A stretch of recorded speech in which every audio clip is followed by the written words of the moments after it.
Hi, everyone. I'm Lindsay Lewis, editor of Building Enclosure. Thanks for listening along with us today. The Cool Roof Rating Council announced the release of the 2025 edition of the ANSI CRRC S100 standard, which received approval back on December 5th. Today, I'm joined by Audrey McGarrell, Communication Manager with Cool Roof Rating Council, to talk about this updated edition and more. Audrey, thanks for sitting with us. Yeah, thanks so much for having us. So to begin, can you go over the 2025 edition of the standard? What went through the process and what does the new standard consist of? So to provide just a little bit of background about the Cool Roof Rating Council or CRRC, we are a 501c3 nonprofit, and we have a mission to bring objective scientific information related to cool surfaces to critical discussions and informed decisions about the impacts of heat islands, extreme heat, and energy use in the built environment. And one of the primary ways that we do that is by operating product rating programs and putting third-party verified data on directories so that folks can find solar reflectance, thermal emittance, and SRI data for roofs, and solar reflectance and thermal emittance for exterior wall products. Now, all of that to say, we have proprietary program manuals that those programs are operated in accordance with, but we also maintain a American national standard called the ANSI CRRC S100, which is what we're talking about today. And this standard is a consensus-based standard that is approved both by our organization and by the American National Standards Institute, or ANSI. And it provides a consensus-based publicly available standard containing all of the specimen preparation, testing, and aging requirements for roofing and now also exterior wall materials when it comes to testing their radiative properties. The standard was first published back in 2010, and it's now on its fifth edition, which, like you said, was just published last month.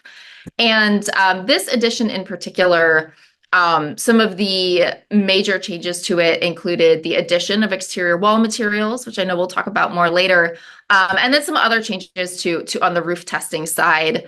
And as far as the sort of the process goes, like I mentioned, it is a consensus-based process.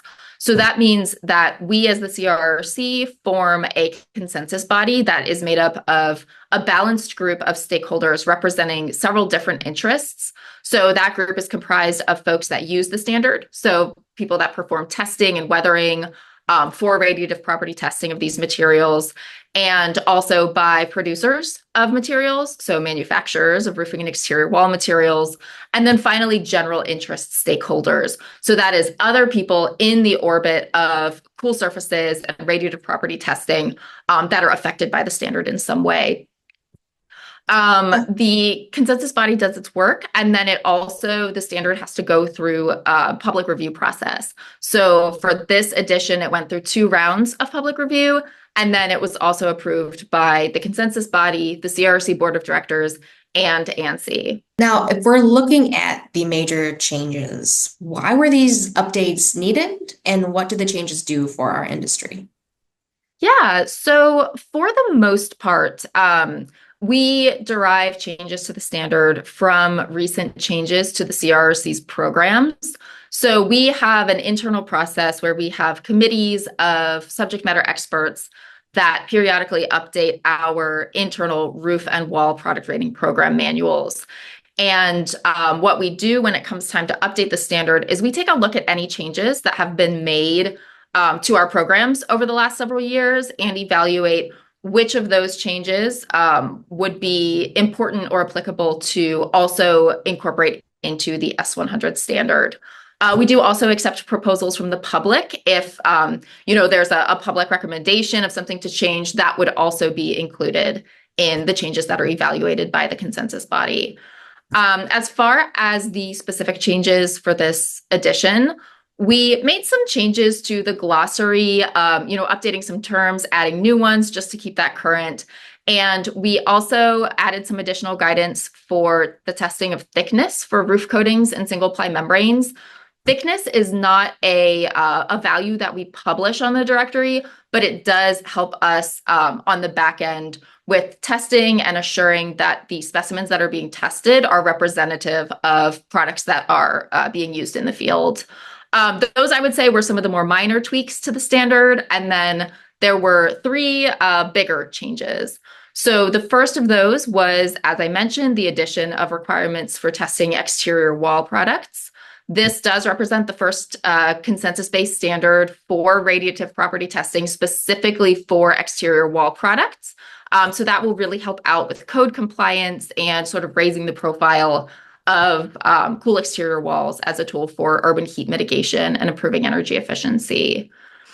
The second large change was adding a new testing protocol for polymer and composite roofing products that are sold as a set with multiple distinct shades of different colors. Color can have a pretty big impact on solar reflectance. So it's really important to be accurately measuring the true solar reflectance and trying to get a good representation of how a roof, sort of the overall albedo of a roof when distinct different colors are being used. So that is a product type that only recently came to the CRRC for the first time seeking a CRRC rating. So it was important for us to update our protocols to make sure that we are providing as accurate testing as possible for that particular type of product. And then finally, we also introduced a protocol for specimen preparation and testing of liquid applied roof coatings on rough substrates. This is a protocol that was initially adopted by the CRRC back in 2021 and has now been included in the most recent edition of the standard. So if we're specifically looking at the introduction for the protocol for liquid applied coatings on rough substrates, can you elaborate on that one a little bit more? So this was kind of a long time coming. It was the result of years of collaboration with the Roof Coating Manufacturers Association, or RCMA. What it stemmed from initially is years ago, RCMA did some studies that found that roof coatings have a higher solar reflectance when they are applied to a smooth substrate as compared to if they're applied to a rough substrate. So we're talking about the difference here between like a smooth roof and maybe like a mod bit roof, something that has a lot more granules or texture to it. And when RCMA presented these findings to the CRRC, we worked with them to begin developing a protocol to rate roof coatings, not just on a smooth substrate, which is historically the case, but also provide an option to rate them on a rougher substrate that is more representative of if a coating was to be applied to a rough surface in real life. So this entailed developing this protocol, which provides standardized instructions for preparing a rough substrate and testing a coating over it. And then also on the CRC's end, we introduced something that we call dual ratings, which is a completely optional rating protocol where coatings manufacturers can rate a given coating over a smooth substrate or a rough substrate or both of them, depending on the intended use of that product.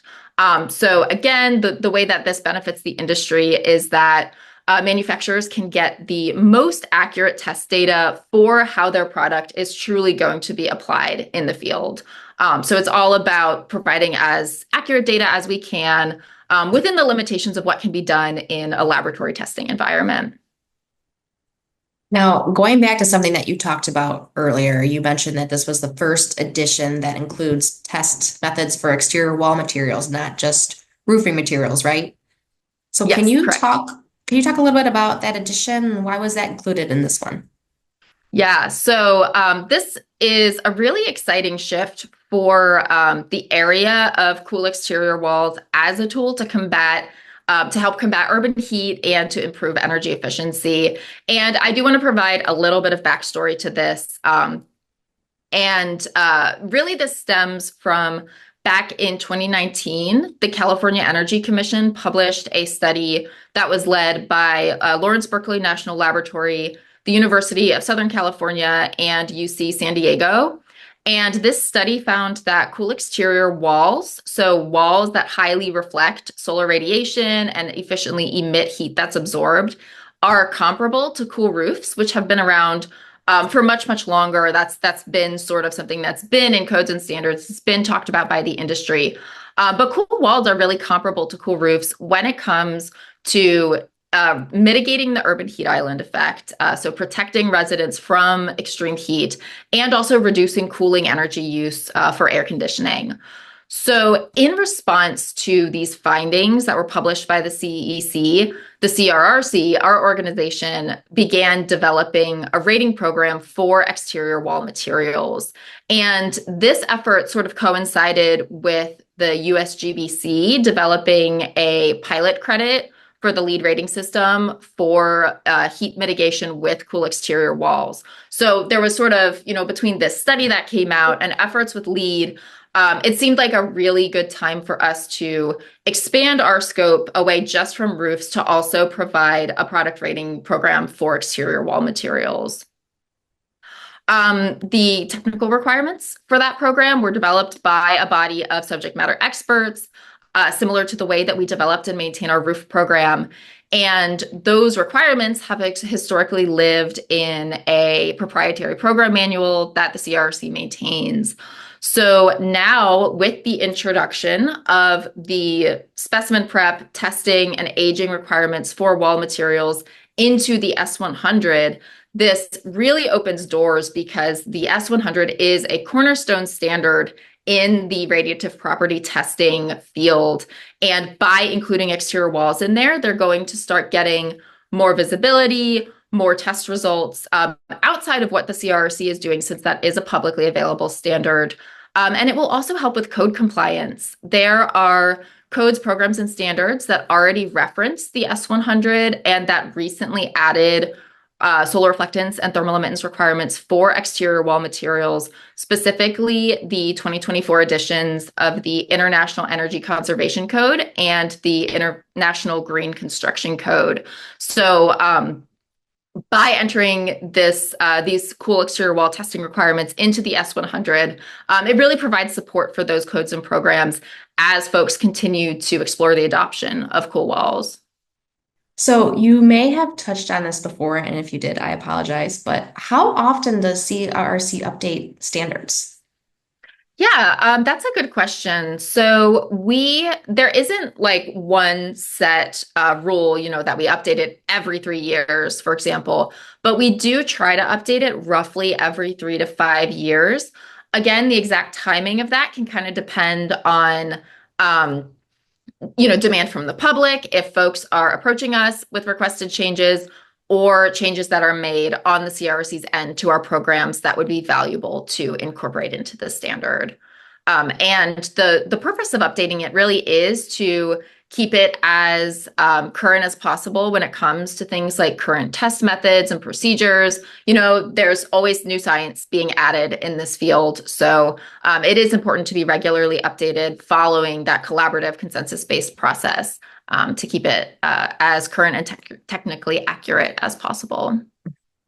Well, speaking of new sciences, looking at the industry as a whole, when it comes to cool roofing, what's the latest in innovative practices? Yeah, so something that we've been hearing a lot about in the last couple of years is passive daytime radiative cooling, or PDRC materials. And these are materials that research institutes, so universities and folks like that, have been working on developing, where they actually stay cooler than the ambient air temperature, even when exposed to sunlight. And that technology is kind of based on keeping a very high solar reflectance and also a particular thermal emittance in a specific wavelength that helps with that sub-ambient cooling, as it's called. So there's been a lot of buzz about this recently. It's been kind of in the news. There are producers that are working on creating products that can be brought to market. So on the kind of theoretical science side, that's what I would call attention to. But I do also want to highlight just some of the old innovations that were made in the past, but that are still really relevant and kind of at the forefront of cool roofing.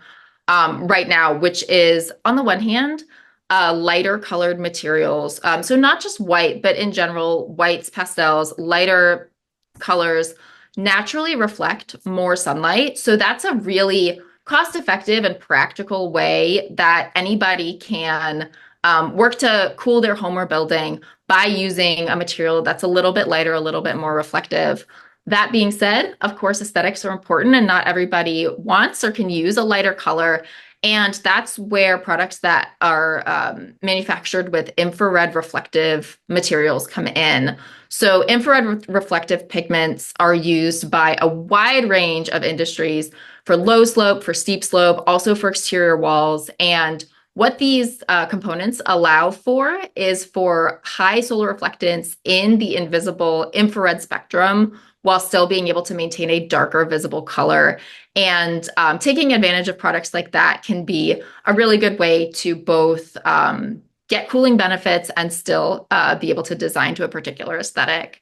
And I would point folks to our roof products directory and our wall products directory, where there are, on the roofing side, over 3,000 rated products, where you can compare all of those different product options for whatever type of project you're working on. Well, lastly, I want to ask, you already mentioned the directory, but does CRRC have any other available resources for architects maybe wanting to learn more about cool roofing? We do have a lot of resources that we just provide in-house on our website. We have a whole, if you visit coolroofs.org and click on our little resources drop down, there is educational brochures. We have I think over a dozen on our fact sheets and brochures page that cover really the gamut, everything from calculating solar reflectance index to improving resilience in heat vulnerable communities. A lot of information there for whatever folks are interested in. And then finally, just to plug, we will be at the AIA conference in Boston this June. We'll be exhibiting there. So if folks want to, meet with us, learn more about it, get resources directly from us, we'd love to talk with anyone who wants to stop by the booth. And then we also, as an organization, have an annual meeting that this year is actually being held just the week after AIA, and it's going to be in New Orleans. And that is a one-day conference where we have guest speakers talking about all things cool surfaces and also important updates from the CRRC on the program side, also on education and membership and kind of all the things that we're doing in the industry. So if folks are interested in learning more about that, they can also visit coolroofs.org. Well, thank you again, Audrey, for your time today. Yeah, thank you so much. If anyone listening has any questions, please feel free to reach out to myself or Audrey, and we'd love to continue the conversation. Until next time, visit buildingenclosureonline.com for your technical and educational resources.